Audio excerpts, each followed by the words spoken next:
Hi, I'm Dr. P.K. Talwar, cosmetic surgeon, New Delhi, and I'm practicing cosmetic surgery for more than 30 years now. Previously, I was attached to Apollo and Max hospitals, and now I'm running my own cosmetic laser surgery center at Greater Kailash Part 1, New Delhi. हमने birth mask के ऊपर कुछ videos पहले बनाए थे और अभी recently हमारे पास कुछ क्वेरीज आई हैं कि क्या नीवस ऑफ ओटा का इलाज किसी क्रीम के द्वारा संभव है। तो देखिए, मैं आपको एक चीज़ बताना चाहूँगा। नीवस ऑफ ओटा जो है, ये जो है बर्थ मार्क होता है जो काले रंग का होता है। इसका क्रीम के द्वारा इसका इलाज संभव नहीं है, लेकिन हाँ, आप क्रीम के द्वारा इसको कैमोफ्लेज कर सकते हैं। कैमोफ्लेज से मेरा मतलब कि आप इसको छुपा सकते हैं। कुछ ऐसी क्रीम आई है स्किन कलर की जो आप लगाएंगे तो इससे वो छुप जाएगा। तो आप ये कह सकते हैं कि वो एक तरह का मेकअप है, और उस मेकअप में आपका नीवस ऑफ ओटा या कोई भी बर्थ मार्क है आप छुपा सकते हैं, दैट्स ऑल। लेकिन ऐसी कोई क्रीम नहीं बनी है जो नीवस ऑफ ओटा को ठीक कर सके, क्योर कर सके।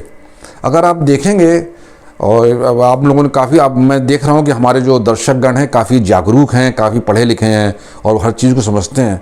तो नीवस ऑफ ओटा जो है, इसका बेस्ट इलाज जो है वो क्यू-स्विच लेज़र है। हम क्यू-स्विच लेज़र के द्वारा हम उन पिगमेंट्स को तोड़ते हैं। इसमें मल्टीपल सिटिंग्स लगती हैं, नेचुरली 8 से 10 सिटिंग लग सकती हैं। लेकिन नीवस ऑफ ओटा का रिजल्ट जो लेज़र के द्वारा, जो क्यू-स्विच लेज़र है, हमारे पास FDA अप्रूव्ड लेज़र है, तो उसके द्वारा जो हम करते हैं तो इसमें हम एक्सपेक्ट करते हैं कि 90 to 95% इंप्रूवमेंट हो जाएगा क्यू-स्विच लेज़र के द्वारा। हमारे पास जो है वो पैलोमर की Q-YAG5 है, one of the best lasers in the world, और जो ओनली लेज़र है जिसमें कि हम दोनों वेवलेंथ्स को भी मिक्स कर सकते हैं। इस नीवस ऑफ ओटा के बारे में मैं एक अलग से भी एक वीडियो बनाने का सोच रहा हूँ, और समय के अभाव के कारण मैं शायद नहीं बना पाऊँ, लेकिन निकट भविष्य में मुझे उम्मीद है कि मैं इस नीवस ऑफ ओटा पर आपके साथ बात करूँगा और पूरा का एक वीडियो बनाऊंगा इसके ऊपर।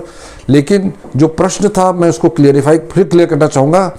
क्रीम से आप उसको छुपा सकते हैं, और अगर आपकी कोई लड़की है, उसको शादी कर रही है या लड़के से देखना दिखाना है, तो यस, आप उसको छुपा सकती हैं, लेकिन आपको उसका इलाज ज़रूर कराना चाहिए और लेज़र के द्वारा। क्योंकि अगर आप लेज़र के द्वारा नहीं करेंगी और तो शादी के बाद नेचुरली आप एक्सपोज हो जाएंगी, और फिर नेचुरली आपके शादीशुदा जीवन में प्रॉब्लम भी आ सकती है। तो कुछ समय के लिए आप छुपा सकते हैं इसको, और अगर आपके पति को मालूम है फिर आप मार्केट जा रही हैं तो तब तो कोई दिक्कत ही नहीं है, आप मेकअप कर सकती हैं। लेकिन अगर आप क्योर चाहते हैं किसी प्रॉब्लम का, तो आपको क्रीम का नहीं बल्कि लेज़र का सहारा लेना चाहिए। आपको किसी अच्छे कॉस्मेटिक लेज़र सर्जन से मिलना चाहिए जो कि इसका इलाज कर सके आपका। मैं इस बारे में एक दृष्टांत मुझे याद आया बात करते करते, और ये काफ़ी पुराना है, मेरे ख्याल से 2005 की बात है या 2006 की बात है, जब हमने क्यू-स्विच लेज़र हमने क्यू-स्विच लेज़र जो है 2003 में लॉन्च करी थी, जो हमने ली थी Q-YAG5। और उस समय मेरे पास एक यंग लड़की आई थी, पंजाब के किसी टीचर की बेटी थी, और बड़ी फेयर थी, सुंदर थी, लेकिन उसको नीवस ऑफ ओटा था। और मैंने उसको सजेस्ट किया था कि भाई तुम इसका इलाज कराओ और फिर तुम शादी के लिए जाओ। लेकिन ये सत्य घटना है। लेकिन हुआ क्या कि उसने कुछ बालों का स्टाइल बदला, कुछ छुपाया और शादी कर ली। और उसने इलाज हमारा शुरू कराया था, लेकिन वो कंप्लीट नहीं हुआ था। और मैंने उनको कहा भी था कि आप इस चीज़ को छुपाइएगा नहीं लड़के वालों से, क्योंकि नहीं तो आपको दिक्कत आ सकती है। लेकिन उनकी पारिवारिक मजबूरी होगी या शादी का प्रेशर होगा उनके पिताजी पर, जो भी था, तो उसने शादी करी। और फिर वो कुछ महीनों के बाद ही मेरे पास वापस आई रोते हुए कि भाई उसके पति ने उसे छोड़ दिया है।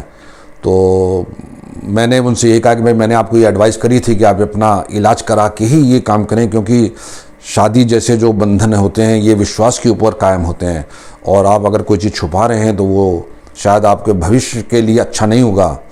अब उनकी जो भी व्यवस्था थी, उसके बाद उसने फिर मुझसे 2-3 सीटिंग कराई, पूरी सीटिंग नहीं हुई थी, हालांकि there was lot of improvement. और then I lost the patient. हो सकता है कि उनकी जो अपनी पारिवारिक प्रॉब्लम्स थी, जिसके कारण कि वो कोर्ट कचहरी के भी चक्कर लगा रहे थे, डिवोर्स प्रोसीडिंग्स चल रही थी, तो I lost her as a patient. लेकिन मैं आपको भी बताना चाहूँगा, अपने सभी दर्शकों को, कि देखिए हमें एक दूसरे के जो अनुभव हैं, चाहे अच्छे या बुरे हैं, उनसे कुछ सीखना चाहिए ज़िंदगी में, और उसी के बेसिस पे हमें आगे बढ़ना चाहिए। क्योंकि जो किसी एक के साथ बुरा हुआ तो हम ये वेट नहीं कर सकते कि हमारे साथ बुरा हो तब हम सीखेंगे। तो ये मेरे एक पेशेंट का अनुभव था, और जो बातें करते करते मुझे याद आया और मुझे लगा कि शायद मुझे भी ये एक्सपीरियंस आपसे शेयर करना चाहिए। तो कोई भी डिफॉर्मिटी अगर आपकी है तो पहले उसका इलाज कराइए एज बेस्ट एज पॉसिबल, जितना आप हो सकते हैं नॉर्मल वो कराइए, एंड देन आपको अपने लाइफ पार्टनर को बता देना चाहिए कि मैंने इलाज कराया है और इतना मेरा इम्प्रूवमेंट हुआ है। अगर 90-95% आप ठीक हो जाते हैं जैसे निकोसा वोटा में होता है, तब शायद आपको बताने की ज़रूरत नहीं है, क्योंकि तब आप एज गुड एज नॉर्मल बन गई हैं। तो मुझे उम्मीद है कि आपको आपके प्रश्न का उत्तर मिल गया होगा, और अगर इससे रिलेटेड अभी भी आपके मन में कोई शंका है तो कृपया हमारी टीम से संपर्क करें। हमेशा की तरह हमें खुशी होगी आपकी किसी भी समस्या का निदान करने में और आपकी किसी भी शंका का समाधान करने में।